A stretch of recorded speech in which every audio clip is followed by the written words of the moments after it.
সমুদ্রের মাঝখানে এক জাহাজ প্রচণ্ড ঝড়ের মধ্যে পড়ে লণ্ডভণ্ড হয়ে গেল।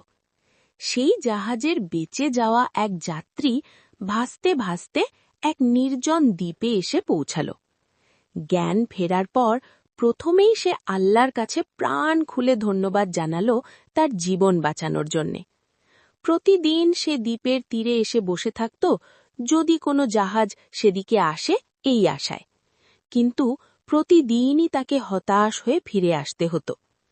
এরই মধ্যে সে সমুদ্র তীরে তার জন্য একটা ছোট ঘর তৈরি করে ফেলল। সমুদ্রের মাছ ধরে আর বন থেকে ফলমূল শিকার সে বেঁচে থাকল। এরই মধ্যে সে একদিন খাবারের খোঁজে বনের মধ্যে গেল। বন থেকে সে যখন ফিরে এলো, তখন দেখল যে তার রান্না করার চুলা থেকে আগুন লেগে পুরো ঘরটিই ছাই হয়ে গিয়েছে এবং তার কালো ধোঁয়ায় আকাশ ভরে গিয়েছে। লোকটি চিৎকার করে উঠল, হায় আল্লাহ, তুমি আমার ভাগ্যে এটাও রেখেছিলে।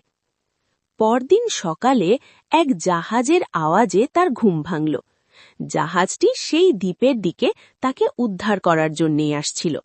সে অবাক হয়ে বলল, তোমরা কিভাবে জানলে যে আমি এখানে আটকা পড়ে আছি? জাহাজের ক্যাপ্টেন জানালো, তোমার জ্বালানো ধোঁয়ার সংকেত দেখে